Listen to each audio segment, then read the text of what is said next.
Bueno, buenos días. Yo soy Natalia Rivera, interna.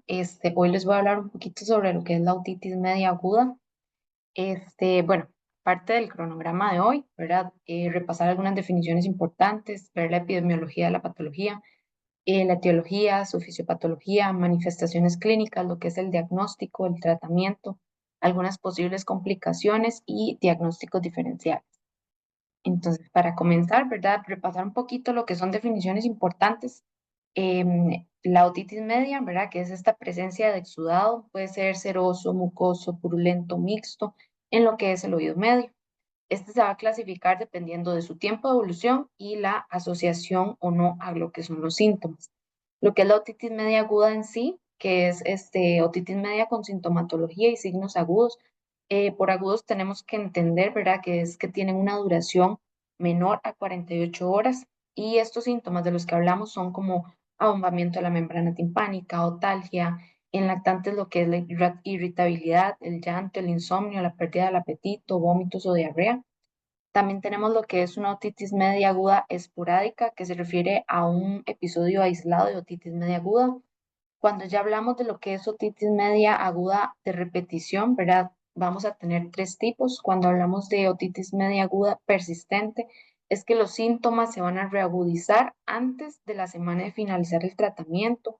Cuando hablamos de una recidivante, es que los síntomas van a reaparecer después de una semana después de haberse curado el paciente o de un episodio previo. Y la recurrente, ¿verdad? Que cuando tenemos tres o más episodios en 6 meses o cuatro o más episodios en 12 meses. También lo que es la otitis media subaguda con exudado, ¿verdad? Que es la que le llamamos la serosa. Puede haber exudado sin síntomas o síntomas muy leves o hipoacusia de transmisión, ¿verdad? Que es esta pérdida auditiva que se causa por una alteración en la conducción de lo que es el sonido. La otitis media crónica con exudado, ¿verdad? Si el exudado, ya hablamos de crónico cuando el exudado se va a prolongar por más de 3 meses, o supurativa crónica, que también que es cuando ya hay otorrea indolora por más de 3 meses. Pasando a lo que es la epidemiología, ¿verdad? Tenemos que saber que esta es una de las infecciones más frecuentes en lo que es la infancia. Tiene una mayor incidencia en lo que son los 6 a los 24 meses de edad, con un pico de incidencia a los 9 y 15 meses. Este, Hablamos de que el 60 al 80% de los niños menores o iguales a 3 años experimentan algún episodio de otitis media aguda al menos una vez. Entonces, dos de 3 niños de 3 años ya han presentado al menos un episodio de otitis media aguda. Tenemos que saber, ¿verdad?, que la incidencia ha disminuido desde que se introdujeron las vacunas antineumocóxica y lo que es la vacuna de la influenza.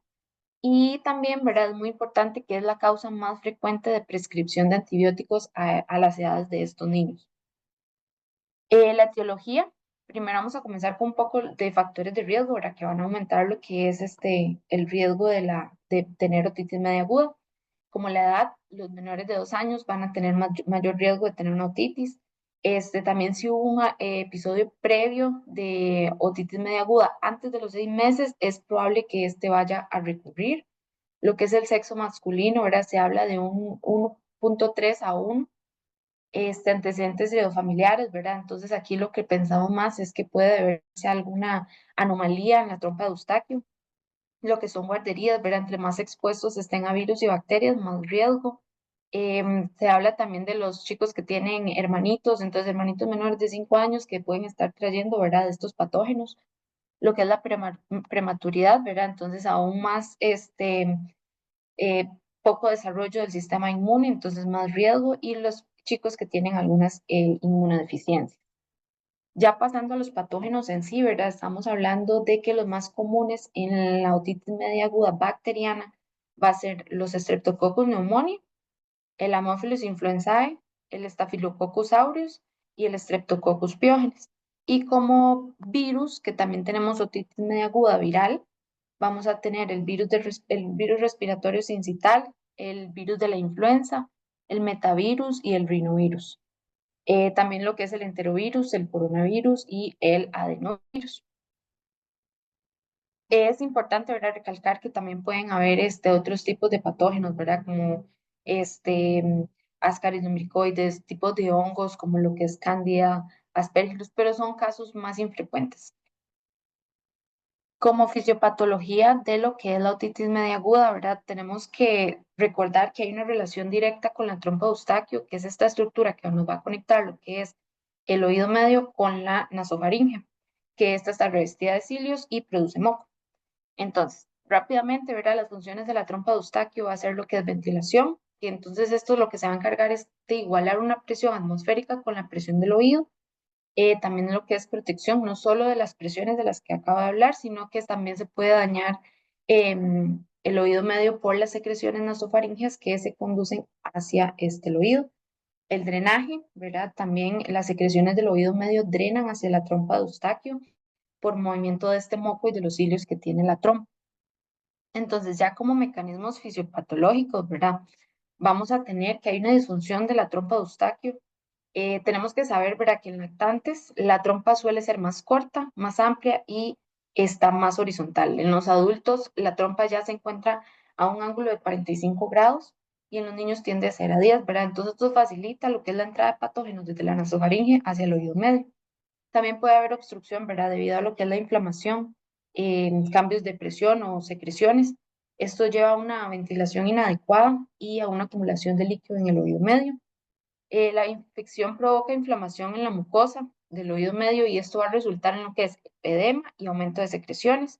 Y esto genera un ambiente propicio para lo que es la proliferación bacteriana.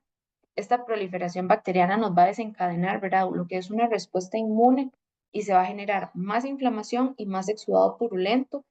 Y esta combinación de secreciones lo que va a hacer, ¿verdad?, es que produce una disfunción de la trompa de Eustaquio. Entonces va a haber esta acumulación de líquido en el oído medio que lo que va a generar es un aumento de presión dentro del oído y esto genera dolor. Tenemos que saber, ¿verdad?, que si sigue aumentando lo que es la presión puede evolucionar a lo que es una perforación de la membrana timpánica. Como manifestaciones clínicas, ¿verdad? Tenemos que tener muy presente que casi siempre los pacientes tienen otalgia, pérdida de audición, fiebre. Pero en pediatría tenemos que tener en cuenta, ¿verdad?, que los pacientes no nos van a describir exactamente los síntomas como son. Entonces, debemos tener referencias, ¿verdad?, que qué es lo que pueden ver los padres o qué es lo que nos puede hacer el bebé, ¿verdad?, para nosotros poder entender qué es lo que está pasando. Entonces, el bebé va a estar irritable, un llanto incesable, pérdida del apetito, se suelen tocar repetidamente, ¿verdad? El oído afectado, puede haber fiebre y convulsión febril, vómitos y hasta diarrea. Al examen físico, ¿verdad? Las manifestaciones o los signos que vamos a encontrar, entonces va a ser una membrana timpánica abultada o abombada, opaca, suele perder el reflejo de la luz, puede estar retraída, puede tener pérdida del movimiento, puede haber otorrea si ya estamos hablando, ¿verdad?, de una ruptura de la membrana, manchas amarillas que nos indican ruptura, vasos sanguíneos dilatados, ¿verdad?, en lo que es la membrana timpánica, o hasta inclusive ya lo que es una meningitis bullosa, que estos son como bullas en la membrana timpánica, que son como bombitas en la membrana. Para llegar a un diagnóstico, ¿verdad? Bueno, aquí están los ejemplos, ¿verdad? Una membrana timpánica normal, una bombada y lo que es una membrana timpánica opaca, donde ya no podemos ver las características de una membrana normal. Para llegar al diagnóstico, ¿verdad?, vamos a basarnos en lo que es la clínica y la exploración física con un otoscopio. Entonces, vamos a tener algunos criterios diagnósticos mayores para detectar, ¿verdad?, lo que es la otitis media aguda. Entonces nos vamos a basar en que haya una presencia del derrame en oído medio. Entonces esto nos va a dar características como una membrana timpánica bombada, la membrana timpánica opaca o ausencia del reflejo luminoso y una movilidad disminuida de la membrana timpánica, que esto se suele ver con una otoscopía neumática, que es como un otoscopio que tiene un mecanismo de una bombita donde se le ingresa aire como al conducto auditivo para ver el movimiento de la membrana. Este, Luego tenemos los signos y síntomas de inflamación, ¿verdad? Que es la otalgia, que es el mejor predictor de lo que es una otitis media aguda. También lo que es el eritema intenso. La membrana puede estar opaca, amarillenta o blanca. Tenemos que tener en cuenta, ¿verdad?, que si hay eritema, pero no hay abombamiento de membrana timpánica, no suele ser común de una otitis media aguda. También lo que es la aparición súbita de síntomas, ¿verdad? Una fiebre suele ser mayor de 39 grados en casos moderados severos. La irritabilidad en los lactantes, puede haber una hipoacusia transitoria, Y tenemos que saber que lo más importante para diagnosticar una otitis media aguda es la presentación aguda de los síntomas, entonces que sean menores a 48 72 horas. Ya teniendo la sospecha, tenemos que saber qué tipos de etapas clínicas existen en la otitis media aguda para poder realizar, ¿verdad?, el diagnóstico. Entonces tenemos que saber que está la tubotimpanitis, que es la primera etapa, ¿verdad? Entonces con un otoscopio revisamos el oído y puede haber hiperemia sobre el mango del martillo, un acortamiento del reflejo luminoso y la reducción de la movilidad a la otoscopía neumática. Ya una etapa hiperémica que se caracteriza por lo que es la otalgia, malestar general, una fiebre mayor a 39 grados, una membrana timpánica congestionada, opaca, hipomóvil y doloroso a la exploración neumática.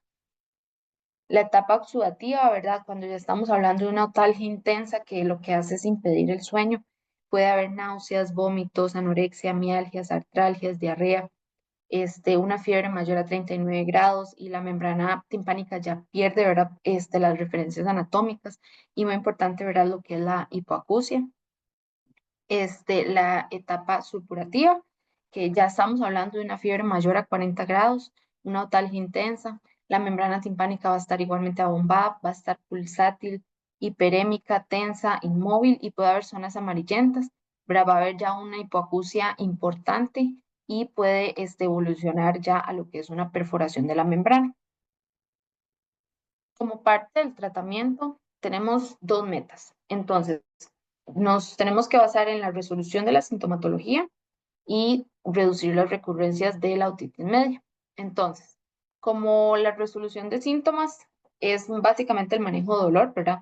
Entonces, se le puede indicar lo que es acetaminofén de 10 a 15 miligramos por kilo por dosis cada 4 o 6 horas en dolores moderados, ¿verdad? Dolor intenso, se recomienda lo que es el ibuprofeno de 5 a 10 miligramos por kilogramo por dosis cada 6 horas.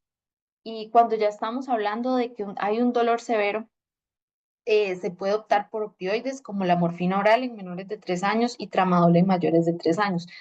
Esta, bueno, lo puse con signos de exclamación porque no se debe llegar a este punto. Es mucho lo que hay de efectos adversos, entonces puede generar una depresión respiratoria, una hipotensión, sedación al lactante, entonces casi siempre, ¿verdad?, es mejor evitar ya llegar a lo que son los opioides. Ahora, como segunda parte, ¿verdad? ¿Cuándo tenemos que mandar antibiótico? Entonces, tenemos que tener claros bastantes criterios que tienen, que deben tener los pacientes para uno decir, ok, sí, le voy a mandar un antibiótico. Entonces, todos los pacientes que sean menores a 6 meses se les va a enviar antibiótico. Pacientes de 6 meses a 2 años, cuando ya tenemos un diagnóstico certero de otitis media aguda, cuando son mayores a 2 años, pero tenemos criterios de severidad. ¿Cuáles son estos criterios de severidad? Entonces, una temperatura mayor a 39 grados, una otalgia severa o ya que el paciente, ¿verdad?, tenga esta apariencia séptica. Y también en casos de enfermedad bilateral, optamos por enviar antibiótico de un mes. ¿Qué pasa si no tenemos, ¿verdad?, los criterios para enviar antibiótico? Entonces, vamos a optar por un manejo conservador. Entonces, ¿qué es el manejo de síntomas? Manejo del dolor. Pero debemos a las 48 horas o 72 horas revisar de nuevo, revalorar. Si no hay mejoría o hay empeoramiento de síntomas, de una vez debemos enviar el antibiótico. Ahora, ¿qué antibiótico debemos utilizar en una otitis media aguda? Las guías recomiendan, ¿verdad? Y se menciona lo que es la amoxicilina, porque esta tiene un buen alcance al oído medio y tiene una buena actividad contra patógenos comunes de la otitis media aguda, como mencioné, el Streptococcus pneumoniae, el Haemophilus influenzae, la Moraxella catarrhalis también, y tiene menor efecto adverso contra lo que es la microbiota normal. Entonces, estamos hablando de una dosis de 90 miligramos por kilogramo 2 veces al día por 7 a 10 días. Estamos hablando de que la moxi en oído medio tiene que usarse a dosis altas, ¿verdad? Sabemos que las dosis suelen ser entre 40 y 50 miligramos por kilogramo al día, pero la penetrancia a oído medio suele ser más difícil, entonces se tienen que dar dosis altas. Ahora, ¿qué pasa si el paciente nos menciona que tiene alergia a la penicilina? Vamos a tener otras opciones.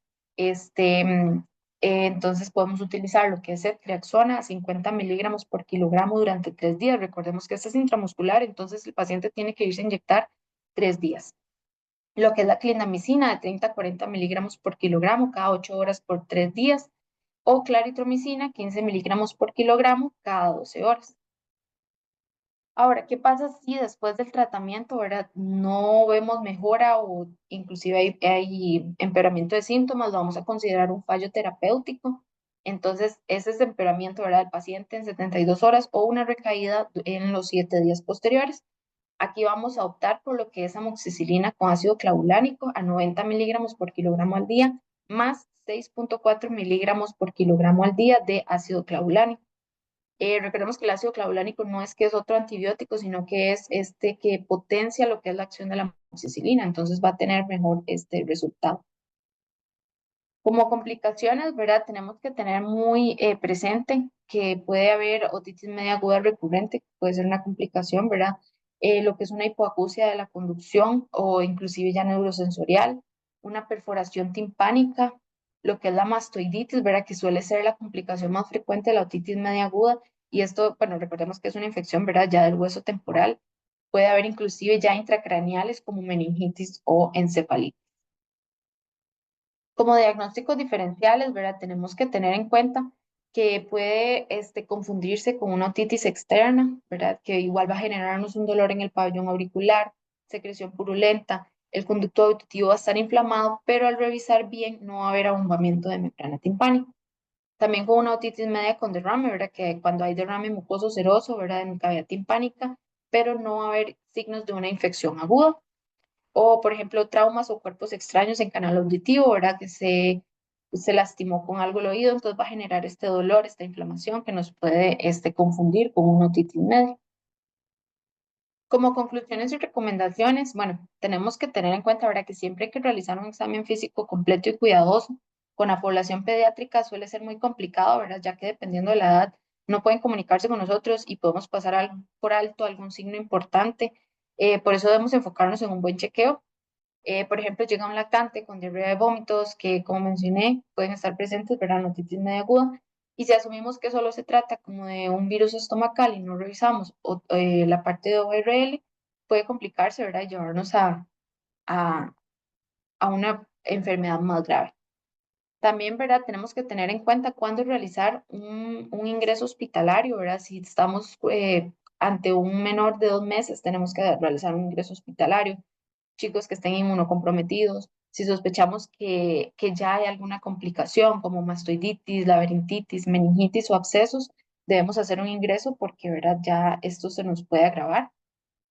También es muy importante educar a los padres sobre la importancia de la vacunación frente a lo que es neumococo, la influenza, la Haemophilus influenzae, ya que se ha visto que gracias a estas vacunas ha disminuido la incidencia de las otitis medias agudas.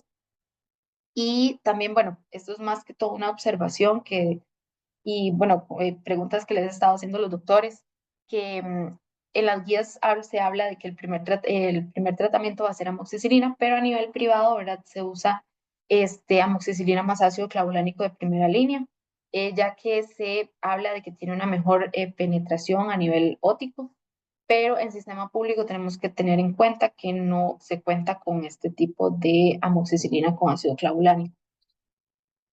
Esta es mi bibliografía y muchas gracias.